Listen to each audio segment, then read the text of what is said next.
बहुत स्वागत है आप सभी का। न्यूज इंडिया देख रहे हैं आप, मैं हूं आपके साथ सुचित्रा गुप्ता। देखिए, एक बहुत ही गंभीर विषय ये है कि हमने केदारनाथ में तबाही देखी, चमोली में तबाही देखी, लेकिन आज एक ऐसी ही खतरे की घंटी इस वक्त उत्तराखंड में बज रही है। उत्तराखंड के चमोली में धौली गंगा नदी पर एक झील बन रही है, जिसे भूवैज्ञानिक खतरे की घंटी माना जा रहा है। उनका कहना है, जो भूवैज्ञानिक है, कि अगर झील का आकार बढ़ता है तो निचले इलाकों में तबाही आ सकती है। अगस्त में हुई भारी बारिश और हिमस्खलन के कारण तमंग नाले पर एक पुल बह गया, जिससे नदी का प्रवाह बाधित हुआ और अब झील का निर्माण इस पर हो चुका है। अब इस क्षेत्र की संरचना नाजुक होने के कारण उसकी निगरानी बहुत जरूरी है। ये बात भूवैज्ञानिक कह रहे हैं। यह सिर्फ प्रकृति का प्रकोप नहीं, बल्कि मानवता की एक परीक्षा भी होगी, क्योंकि धौली गंगा में झील जो बन रही है वो बननी चाहिए या नहीं। झील बनने से क्या संकेत मिल रहे हैं, जो खतरे की घंटी इससे सुनाई दे रही है, इसको लेकर आगे प्रशासन की ओर से क्या कवायदें की जा रही हैं, भूवैज्ञानिक जो चेतावनी जारी कर रहे हैं उसको लेकर प्रशासन का क्या रुख है। हमारे रिपोर्टर है, उन्हीं से हम बात करेंगे। उससे पहले आपको एक रिपोर्ट दिखाते हैं।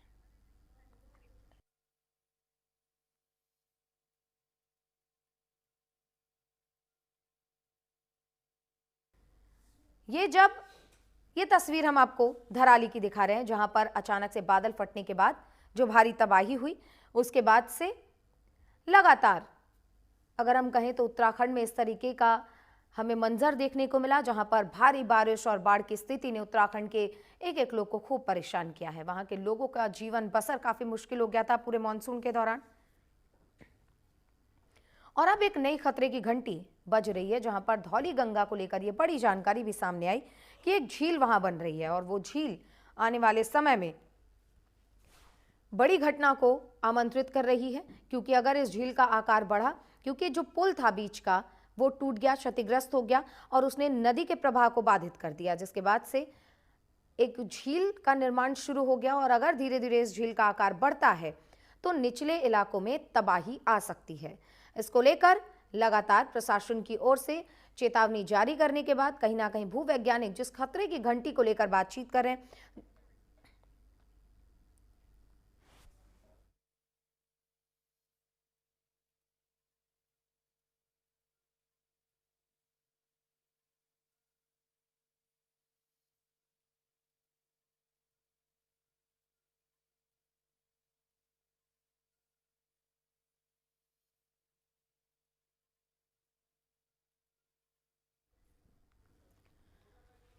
तो भूवैज्ञानिक कह रहे हैं कि यह खतरे की घंटी है। और यह खतरा क्या है, यह भी एक बड़ा सवाल है, क्योंकि आसपास के इलाके में जो लोग रहते हैं उनके मन में कहीं ना कहीं अब दहशत फैल गई है।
सड़कें कट जाएंगी और हजारों जिंदगियां दांव पर लग जाएंगी। लेकिन सवाल है कि क्या हमने सबक लिया?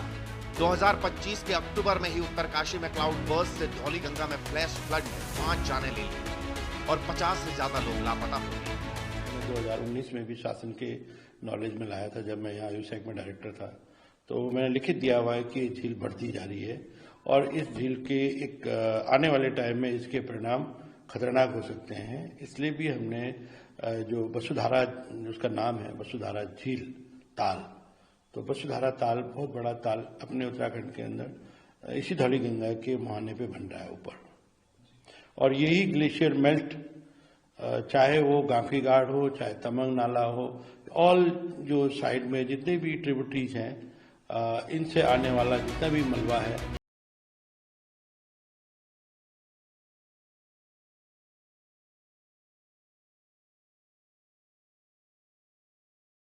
अगर समय रहते इनका प्रबंधन नहीं हुआ तो ये धीरे धीरे आर्थिक आपदा पूरे पारिस्थितिकी तंत्र को हिला सकती है। लेकिन इस कहानी का सबसे दर्दनाक पहलू इंसान ही है, जो इन पहाड़ों के बीच जिंदगी बसा चुका है, जो नदी को मां की तरह पूजता है लेकिन अब उसी नदी के तूफान से डरता है, जो हर रात ये सोचकर सोता है कहीं अगली सुबह उसका घर किसी मलबे में दब जाए। इससे पहले भी हुई है घटनाएं। 2001-2002 में धौलीगंगा में उफान, तमंग नाले से स्यागरी गांव को भारी नुकसान। 2003 में गांव पूरी तरह मलबे में दब गया। आज उस जगह पर सिर्फ घना जंगल है। उत्तराखंड के पहाड़ सिर्फ मिट्टी और पत्थर नहीं, ये इंसान और प्रकृति के सह अस्तित्व की जीवित मिसाल है। और शायद ये झील हमें एक बार फिर याद दिला रही है कि अगर हमने प्रकृति के साथ संतुलन नहीं रखा तो उसका हर जवाब हमारे अस्तित्व से सवाल करेगा। न्यूज इंडिया के लिए दीपक त्रिवेदी।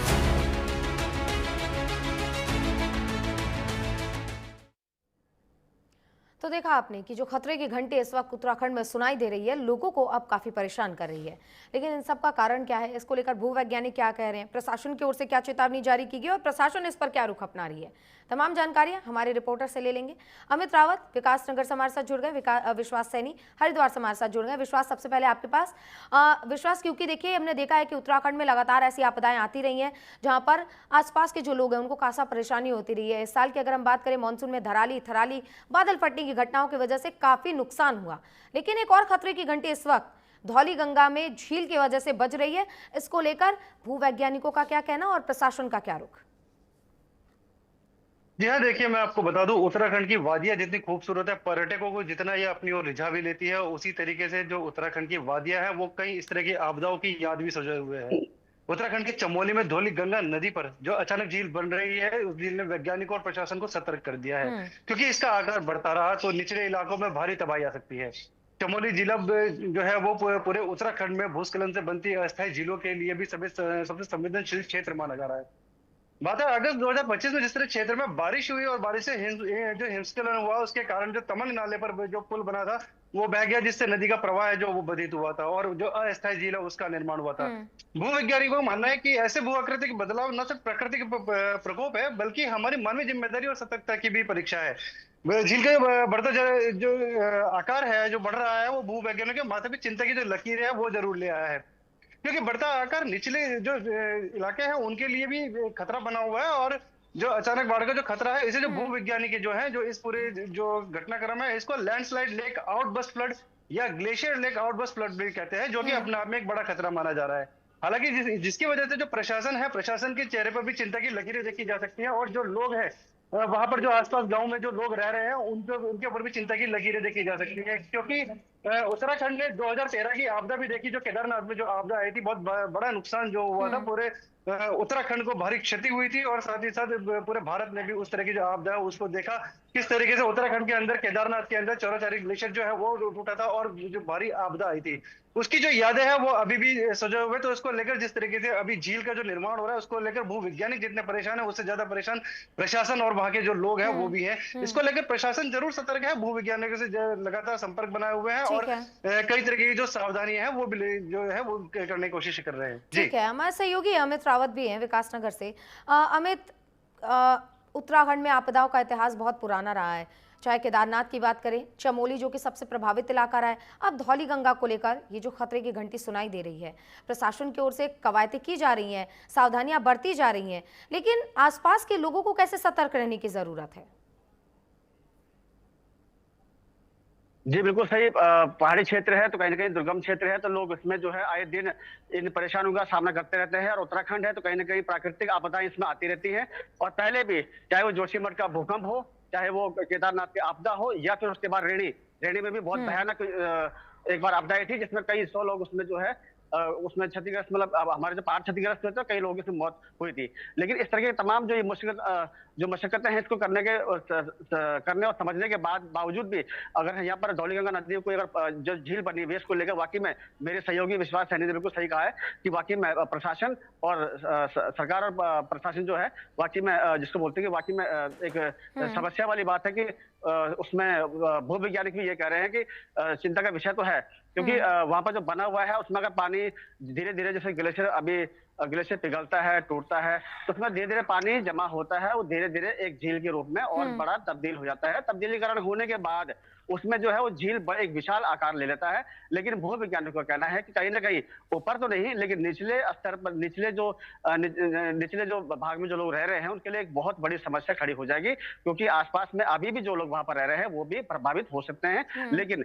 निचले स्तर वाले जो निचले भाग में जो लोग रहते हैं, तो वो भी आने वाले समय में बाढ़ से प्रभावित हो सकते हैं। इसको लेकर सिस्टम एक तरीके से कह लीजिए आप, ये हमारे प्रशासन और भू वैज्ञानिक एक इनके माथे पे जो है शिकन वाली बात है कि एक मतलब अमित टेंशन देखिए, में है अब कि क्योंकि उत्तराखंड और हिमाचल अगर हम खासकर बात करते हैं तो पर्यटकों के बीच में काफी उत्साह रहता है कि उत्तराखंड जाएंगे, पहाड़ियों पे जाएंगे और बर्फों के साथ हम खेलेंगे। ऐसे में जिस तरीके की झील का निर्माण हो रहा है और हिमस्खलन के बाद और ये जो ग्लेशियर पिघल रहे हैं, क्या इनका कारण है कि भारी संख्या में अब हिमालयी क्षेत्रों में जैसे पर्यटन बढ़ रहा है, वहां पर लोग गंदगी भी करके वापस आते हैं जब वो वहां पर घूमने जाते हैं? क्या ये कारण है जिसकी वजह से ग्लेशियर और भी ज्यादा जल्दी से पिघल रहे हैं और इस तरीके के अगर हम कहें कि झील का निर्माण हो रहा है और तमाम जो खतरे की घंटी है, कहीं ना कहीं इसका भी एक कारण है? जी बिल्कुल बताना चाहूंगा, कहीं ना कहीं हमारे जो उत्तराखंड देवभूमि है, उत्तराखंड को देवभूमि कहा जाता है, तो वही हिमाचल भी देवभूमि कहा जाता है। पहाड़ों में खासतौर पर जितने भी हमारे जो पहाड़ी क्षेत्र हैं, ये देवभूमि कहलाते हैं। इनमें जैसे जैसे अभी सर्दियों का मौसम आता है तो बहुत ज्यादा ठंड बढ़ जाती है, वही हाल गर्मियों में भी है। लेकिन क्या हो रहा है कि यहाँ पर जल्दी से जो प्लेन्स वाले मैदानी जो भाग है, जैसे हरिद्वार है, ऋषिकेश है, कोटद्वार है, देहरादून है, ये आपका विकास नगर है, तेजी के साथ यहाँ पर जो जमीनें हैं उसमें प्लॉटिंग में तब्दील हो रही है, पेड़ कट रहे हैं, प्लास्टिक का लगातार बढ़ना, पर्यटक बाहर से आ रहे हैं तो कहीं ना कहीं उसमें गंदगी छोड़ जा रहे हैं, लेकिन कहीं ना कहीं प्रशासन उसमें संज्ञान नहीं लेता है। तो धीरे धीरे इस तरह की जो उसका जो प्रकोप है, वो कहीं ना कहीं प्रकृति को वो उसका जो है एक मापदंड के उसमें दे रही है कि कहीं ना कहीं मतलब उसका प्रभाव देखने को मिल रहा है। बिल्कुल विश्वास, अब आपके पास आना चाहूंगी। अब जिस तरीके से लगातार हम सुन रहे हैं कि खतरे की घंटी है उत्तराखंड को, और जो आसपास के निवासी है धौली गंगा के, उनको ये बहुत बड़ा खतरा उनके लिए हो सकता है। और जिस पुल के टूटने की हम बात कर रहे हैं, जो नदी के प्रवाह को बाधित कर रही है, उसको लेकर क्या जानकारी सामने आ रही है? क्या प्रशासन उस पुल को हटाएगी, उसका जो मलबा है वो वहां से हटाएगी ताकि नदी के प्रवाह नॉर्मल तरीके से और सुचारू रूप से चल सके, और ये जो झील धीरे धीरे बड़ी होती जा रही है उसको रोका जा सके ताकि आने वाले समय में ये खतरा कम हो जाए? जी हाँ, देखिए जिस तरीके से मैं आपको बताऊं सुचित्रा जी, अभी उत्तराखंड के अंदर जैसा मानसून का दौर गुजरा है और उसके बाद जिस तरह से आपदा देखी गई, धराली में आपदा हुई, उसके बाद जिस तरह से जो लेक आया, जो फ्लड आया, उसके वजह से पूरा जो क्षेत्र था वो पूरा का पूरा पानी में समा गया। और उसके बाद भी फिर झील का निर्माण हुआ, तो प्रशासन के माथे पर लकीरें जरूर उस टाइम पे आई थी, क्योंकि जिस तरह से झील का निर्माण हो रहा था तो आसपास के जो क्षेत्र है उनमें जरूर रिसाव की जो स्थिति थी, जिस तरह से पानी पहुंचता है, रिसाव होता है, जो मकान है मकानों में दरारें आती है, तो इसको लेकर जो है प्रशासन जरूर सतर्क हुआ था। तो उसके बाद प्रशासन ने उस झील को खोलने के लिए कुछ चैनल का निर्माण किया था, जिससे वो झील खोली गई थी। तो हालांकि उस टाइम पे जिस तरीके से बारिश का दौर था, उस टाइम पर झील को खोलने के लिए प्रशासन ने जितनी सतर्कता दिखाई थी, उसके बाद अब जिस तरह से ये जो पुल टूटा है, जो धौलगंगा पे जो तमंग पुल था वो पुल टूटा है, तो पुल टूटने के बाद वो जब पुल इसमें नदी में गिरा, तो उसके बाद जो पूरा नदी का जो प्रवाह है उसको रोक दिया गया। रुकने से क्या हुआ कि वो पूरा जो मलबा आया, मलबा आने से वो एक लेयर बन गई, लेयर बनने से वो पूरी झील तैयार हो गई। हालांकि प्रशासन के माथे पर लकीरें आना लाजमी है, क्योंकि जिस तरीके से जब ये जो पूरा झील बनी है, झील बनने के बाद फिर जितने मकान है, मकानों में दरारें आनी शुरू हो जाती हैं, क्योंकि नमी बढ़ती चली जाती है। खेतों में अचानक नमी आने लगती है, तो उसके बाद कहीं ना कहीं जो उत्पादन है, जो उर्वरक है, वो भी खत्म होने लगती है। तो प्रशासन जरूर इसको लेकर सतर्क हुआ है। लोगों को भी इसमें सतर्क किया जा रहा है कि अगर कहीं से कोई भी किसी तरीके की दरारें वगैरह किसी मकान में अगर कुछ दिखाई देती है, तो उसको लेकर जरूर प्रशासन के साथ एक समन्वय स्थापित किया जाए। लेकिन जिस तरीके से इसको खोलने का जो भूविज्ञानी ने बताया कि इसको जितना जल्दी खोला जाए उतना अच्छा है, क्योंकि आकार जो है वो अगर बढ़ता रहा तो आने वाले समय में जितने भी जो लोग यहाँ पर रह रहे हैं उनको भी स्थापित करना पड़ सकता है। तो ऐसे में इस तरह की समस्या ज्यादा ना बढ़े, तो इसको लेकर भूविज्ञानिक के साथ भी समन्वय बनाया जा रहा है कि इसको किस तरीके से खोला जाए, या फिर जिस तरह से दराली के टाइम पे जो चैनल बनाने का जो निर्माण किया गया था, जिस तरह से चैनल के थ्रू वो धीरे धीरे पानी को निकाला गया था, झील को हटाया गया था, उसी तरीके से इसको लेकर भी कार्रवाई की जा सके, इसको लेकर प्रशासन जरूर तैयारियां कर रहा है। जी बिल्कुल, क्योंकि हमारे साथ देखिए अमित भी लगातार बने हुए और वो विस्तार से बता रहे हैं। और क्या होता है कि दर्शकों, जब ऐसी झील बनती है, और झील ना सिर्फ बनना बल्कि खतरे की घंटी इसलिए भी हो जाता है क्योंकि पहाड़ी इलाका है, और अगर झील में किसी भी प्रकार की हलचल होती है या फिर अगर आसपास के इलाके में भी कोई भूकंप का केंद्र होता है, तो यहाँ का असर जो निचले इलाकों में लोग रह रहे होंगे उनके ऊपर पड़ेगा।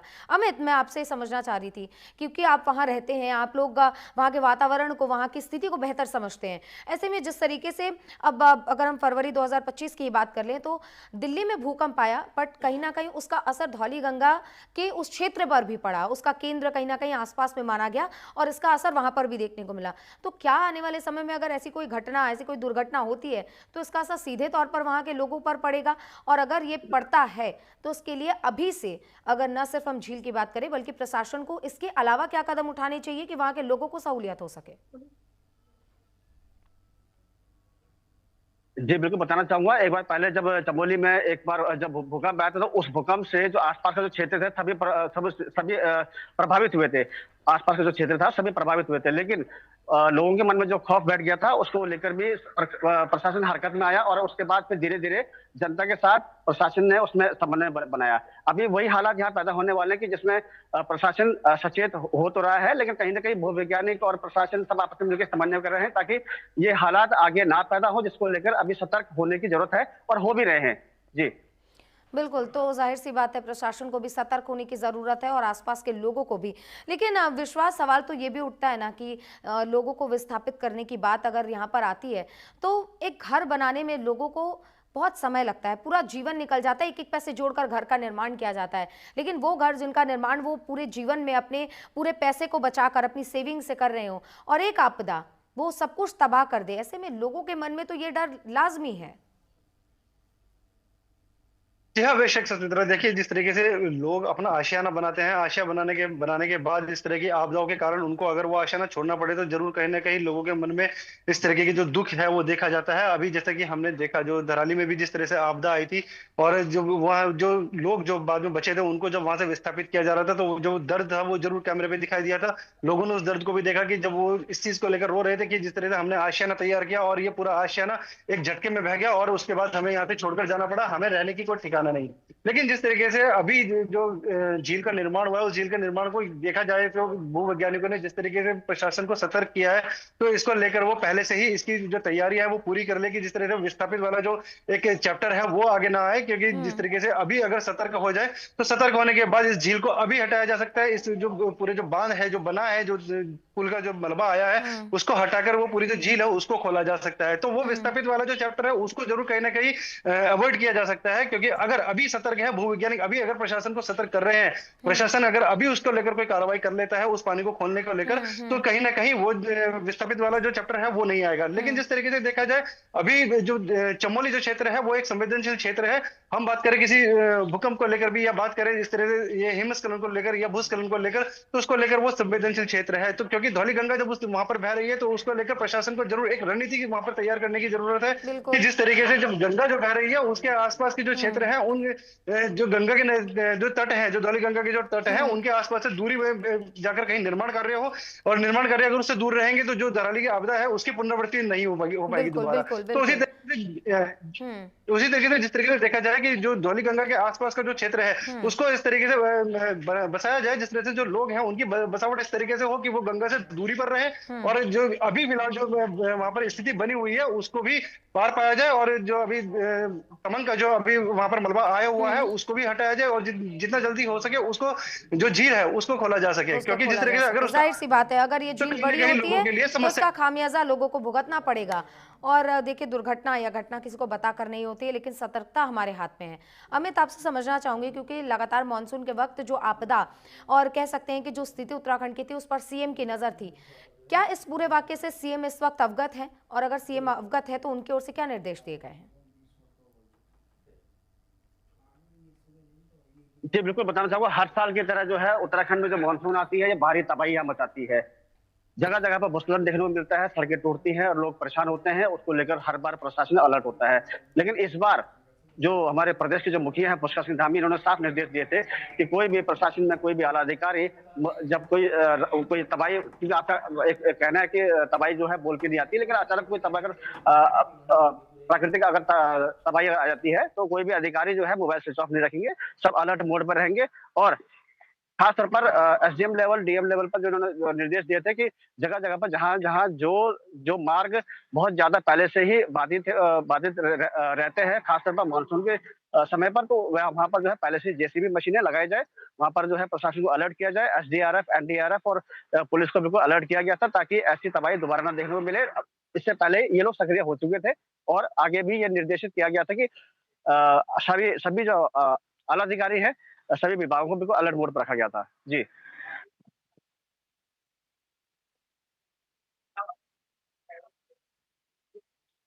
आप सही बात कह रहे हैं, क्योंकि कहीं ना कहीं प्रशासन पे भी इसको नजर बनाए रखने की जरूरत है।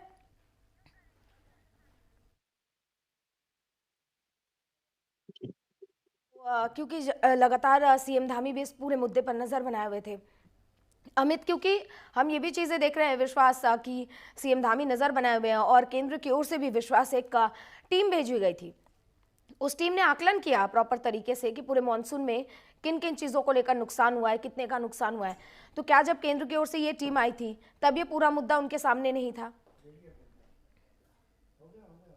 जी हाँ, देखिए जिस तरीके से केंद्र से जिस तरह से वो जो टीम भेजी गई थी, केंद्र से जो टीम आई, वो टीम आने के बाद उन्होंने जितने भी आपदा प्रभावित क्षेत्र थे सबका दौरा किया था और एक रिपोर्ट उन्होंने तैयार की थी। इसके साथ ही साथ वो हरिद्वार भी पहुंचे थे। हरिद्वार में मनसा देवी की पहाड़ी का भी उन्होंने सर्वे किया था, उसको लेकर भी एक रिपोर्ट तैयार की थी। और जिस तरीके से उत्तराखंड की जितनी पहाड़ियां हैं, जितनी घाटियां हैं, वहां पर कई क्षेत्र ऐसे हैं जो संवेदनशील बने हुए हैं। उसको लेकर भी एक जो क्रिया है, जो एक ऑपरेशन है, वो भी उन्होंने एक रिपोर्ट में इसमें सौंपा था, जिसको लेकर उत्तराखंड सरकार ने भी एक बजट तैयार किया था। बजट तैयार करके केंद्र सरकार से वो बजट मांगा था कि पूरा जो ऑपरेशन है वो तैयार किया जाए, क्योंकि विस्थापितों की भी इसमें संख्या थी। और जिस तरह से जो लोग थे उनके बाद जब जिस तरह से विस्थापित किया गया था, उनके लिए आशियाना तैयार करना, या फिर यूं कहे कि जिस तरह से आपदाएं आई थी, आपदाएं आने के बाद उत्तराखंड जो है वो जरूर 10 साल पीछे चला गया था। विकास की गति की अगर बात करें तो उसमें भी वो पीछे चला गया था, क्योंकि कई जगह इस तरह की आपदा आई थी, पूरी सड़कें जो थी वो पूरी वॉश आउट हो चुकी थी और लैंडस्लाइड की जो जितनी भी स्थिति थी